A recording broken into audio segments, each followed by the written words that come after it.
First, it would be easy to just focus now on the ongoing drama in the Ukraine and the massive disruption war could bring.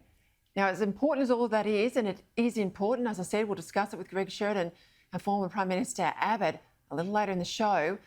With an election campaign only weeks away, the challenge for us here in Australia is not to lose sight of the things we can actually change rather than those we might just merely influence.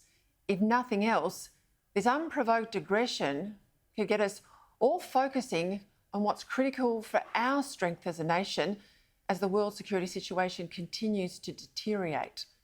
In the long run, having affordable and reliable power is every bit as important to our national security as whether the Russian dictator gets his way in Ukraine. Indeed, one of the reasons Europe is divided over Russian aggression is Germany's dependence on Russian gas for about half of its electricity. There's not a lot a country can do to defend itself if it lacks a manufacturing industry or can't keep the lights on without relying on the very country that's threatening its borders. That's why what's happening to coal-fired power stations here in Australia is so important, not just for power prices and jobs, but our national security too. Right now, almost 70% of Eastern Australia's electricity still comes from coal. And sure, there are moments when a state such as South Australia can be almost completely powered by wind. The trouble with wind, though, and solar, it's only there when the wind blows and the sun shines. It's unreliable, intermittent energy in a modern world that demands power 24/7. But driven by woke shareholder activists and the changing economics of big capital plants that now have to surge up and accommodate bursts of renewable power because our parliaments have legislated that way, our privatised energy companies are shutting their coal plants early. And what do they care if the lights go off as long as the price they get for their power is high and their profits are soaring? But it matters to you and me because our bills go through the roof, and it matters to our country because we can't have manufacturing in this country without affordable, baseload, 24/7 power.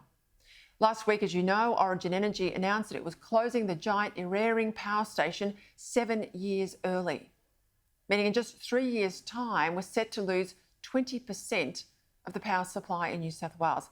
Gone, just like that. The company's idea that it would replace almost 3,000 megawatts of reliable baseload power with a 700 megawatt battery that could run for just 2 hours was rightly dismissed by the Federal Energy Minister Angus Taylor as delusional.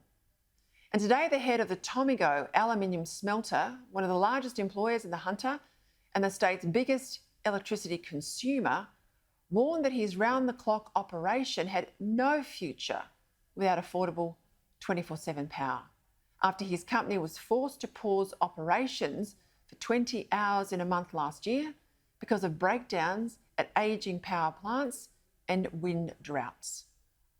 As well, now there's the spectre of green billionaire Mike Cannon-Brookes buying the other big generator, AGL, mainly in order to shut it down 15 years earlier than planned. If Cannon-Brookes actually cared about lowering coal emissions, he'd be spending his billions in China. But this isn't about real carbon change, climate change, is it?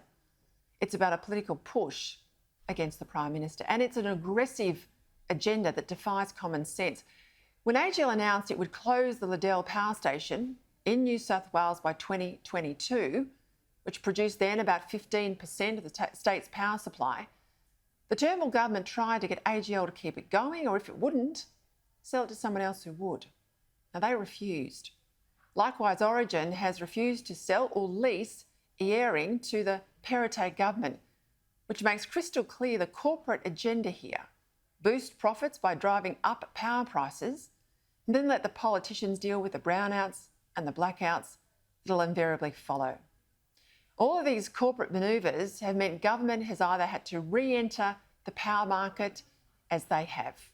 AGL closed the Liddell power plant early. It was the Morrison government stepping in and ordering that the government-owned Snowy Hydro needed to build a gas plant in the Hunter to meet the shortfall in baseload. And no government can allow the lights to go out, which isn't just possible but likely if your Eraring closes with just a battery or two to replace it. Now, I know it goes against the grain, the free market grain, for governments to compulsorily acquire a power station. But isn't that their duty if what's needed to keep our country strong is 24/7 power? And look around the world right now tonight. A strong Australia is needed more than ever before. After all, what's the point of a government but to do what the market can't, won't? History has plenty of lessons if only those who make the decisions are prepared to learn them.